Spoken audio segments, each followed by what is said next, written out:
Alright guys, we're back. Got that spice blend right here ready for you. Now what we're going to have here, it's going to be hard for you to see it with that camera I got, sorry about that.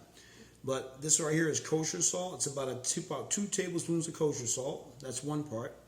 I got about a half a teaspoon of cayenne pepper. Over here you got 3.5 tablespoons of light brown sugar, not dark, but light brown sugar. Remember, you got wood, it's going to be in the smoker. It's going to take that resiny smoke is going to give color in that bark that you want on that fat cap right there.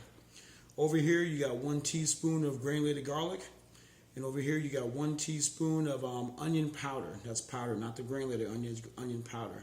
You're going to combine these right here, and then you're going to have your mixture to rub across the whole entire loin. Now some folks may want to add more salt at the end when we finish rubbing this in, just to give it a little bit of extra season in case if they go under. Me, I'm kind of on a low salt diet, so I'm not going to do that. But if you want to do that, feel free. If you want to add more black pepper or a different kind of pepper other than cayenne, white pepper, pink peppercorns, it's your choice. I like cayenne pepper because it gives a little heat, gives a little kick, and I don't have to worry about the black pepper sticking in my teeth. Okay. So what I'll do is I'll mix this right here and just go right in with it.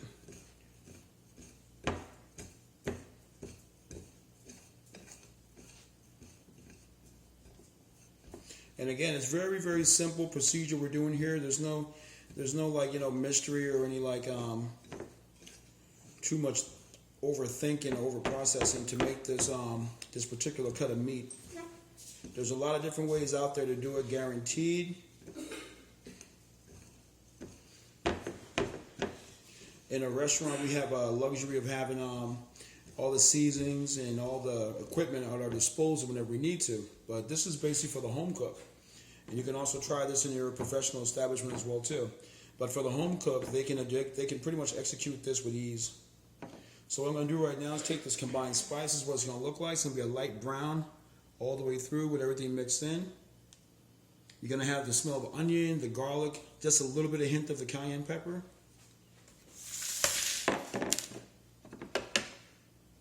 And you'll start to rub it. I usually start with the top of the fat cap. And I start putting it in where I scored with the knife. Get it inside there first. Any that falls off along the sides is okay. You're going to take that and you're going to just roll the whole loin over later and just keep having it stick to the bottom, the sides, and right around where the fat cap is.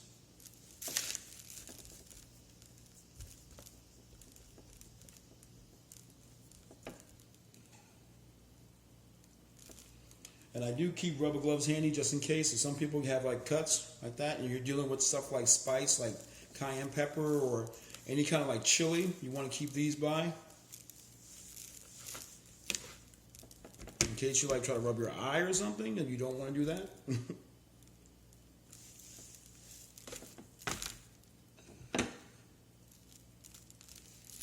You start getting that in there really well, and you're going to start noticing that as you rub it in, it's sticking very well. So I didn't have to use, as you notice, I didn't have to use what a lot of guys on the web use. They use mustard, Dijon, or some kind of like coating to make the spice stick to it.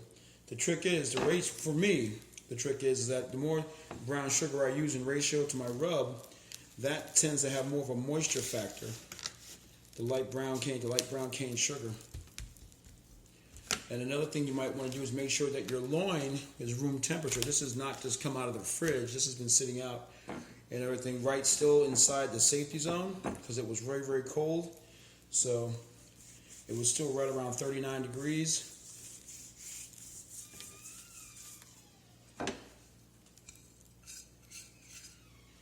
And the safety zone for your folks, just so you know, you want to keep something between 140. You want to keep. You don't want to keep something between 140. You want to be above 140, and you want to be below 40 degrees. That's where you want to be ideally.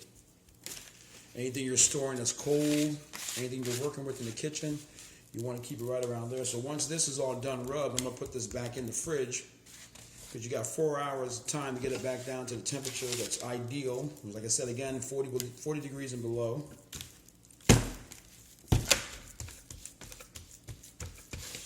And there you have it. You'll see a nice color coating. How it looks like it's, from the camera view, it looks like it's a little bit red, but that's the brown sugar. And I'm just basically letting that sit on there and stick for a little bit. I'll put that right in the refrigerator. I'm not even going to cover it up. I'm just going to put it right in the refrigerator and let the ambient air hit it. And those fat molecules are going to start to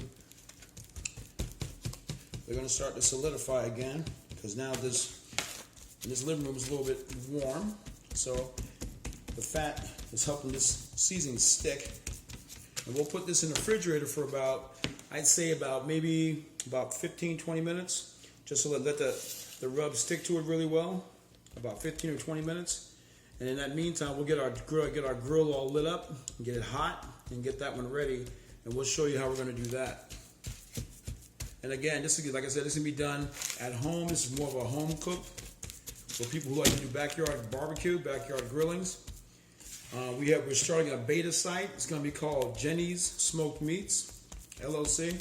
And you can give me a call at 407-484-9926. My email is noelcvn@gmail.com if you have any questions that regarding anything culinary, not just doing barbecue, but anything that's on your mind about cooking, something for home, something for the family, anything like that. Recipe information, cooking procedure information, anything you want to know. What's the price on things to get to feed a certain amount of people, like, if you're catering a party or a special event for family members. So we're going to take this inside. We're going to put this inside the fridge, give it about 15-20 minutes, and start our grill. And then we'll be back. We'll show you the part where we get the grill started, and you'll see it go inside there. And then our follow-up video will show it the end result when it comes out. All right, stay tuned.